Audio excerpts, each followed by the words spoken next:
My name is Billy Ray Sutton, and I used to think the stories about little green men were just that, stories.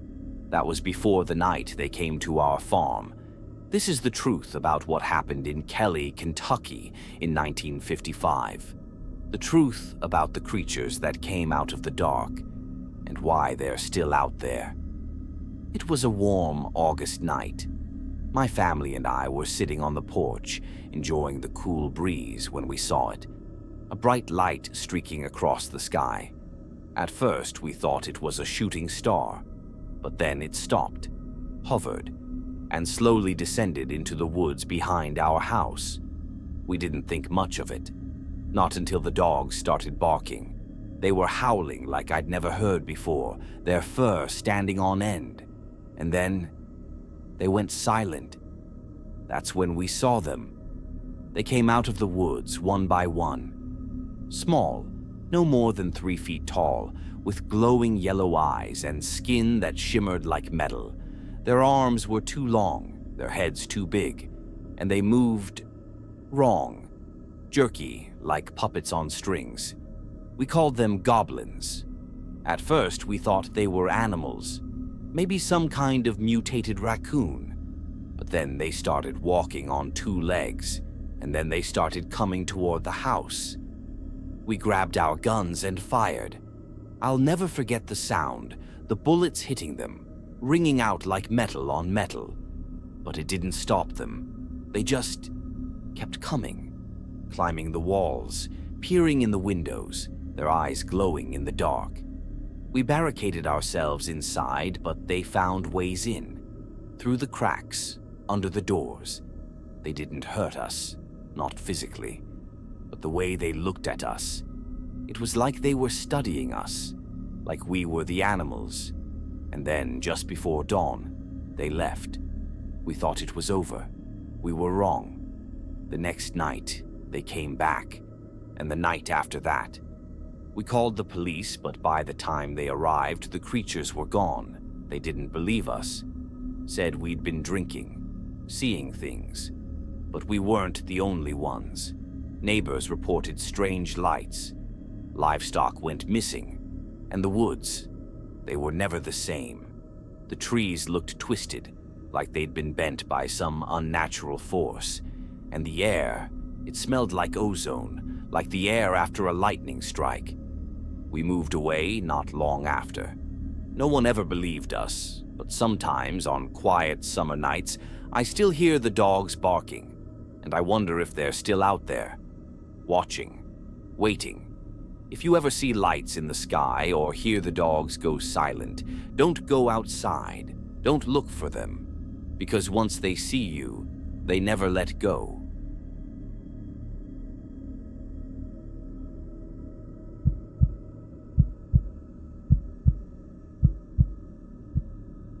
My name is Dr. Evelyn Carter, and I used to believe we were alone in the universe. That was before I heard the signal. It wasn't a message, it wasn't a warning. It was something far worse. This is the story of how I discovered the truth about Andromeda, and why I wish I hadn't. It started 6 months ago at the Deep Space Research Facility. We were scanning the Andromeda galaxy, looking for signs of life when we picked up the signal. At first, it seemed like random noise, a faint, rhythmic pulse. But as we analyzed it, patterns emerged. It wasn't random. It was deliberate. The signal was alive. We spent weeks decoding the signal. It wasn't a language, not one we could understand. It was more like a feeling, a sensation. When we played it back, it felt like the room was breathing. The air grew heavy and the walls seemed to pulse in time with the signal. Then, one night, I saw it. A shadow, moving in the corner of the lab. It wasn't human. It wasn't anything I could describe, and it was watching me. I couldn't stop myself. I had to know more. I isolated the signal, amplified it, and played it directly into my mind through neural headphones. That's when I heard it. Not through my ears, through my thoughts. A voice, cold, ancient, and infinitely vast.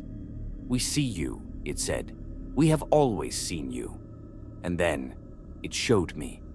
I saw Andromeda, not as it is now, but as it was, a thriving civilization, ancient and incomprehensible.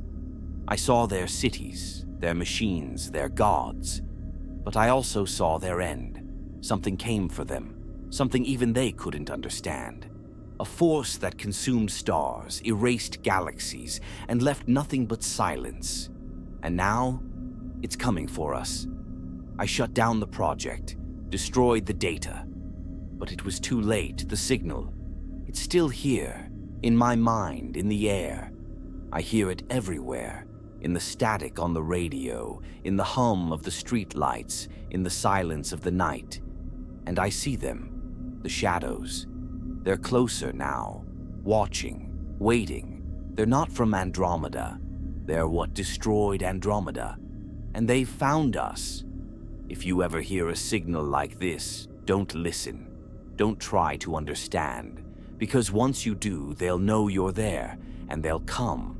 The signal from Andromeda isn't a message. It's a beacon, and I've already lit the way.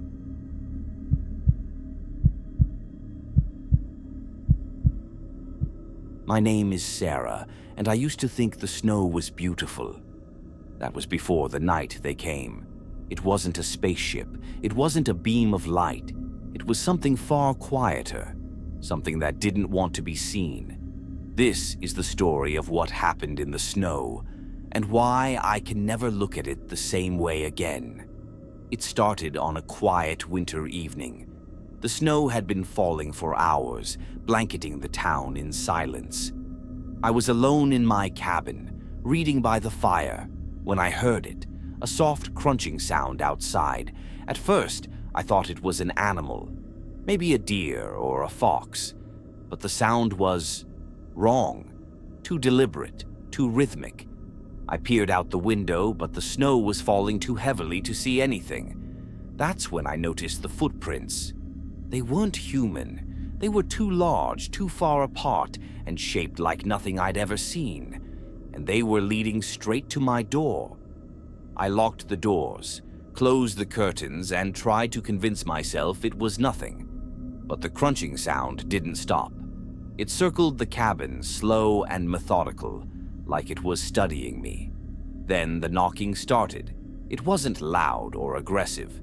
It was soft, almost polite. 3 knocks, a pause, then 3 more. I didn't answer. I couldn't. Something in my gut told me that if I opened that door, I'd regret it for the rest of my life.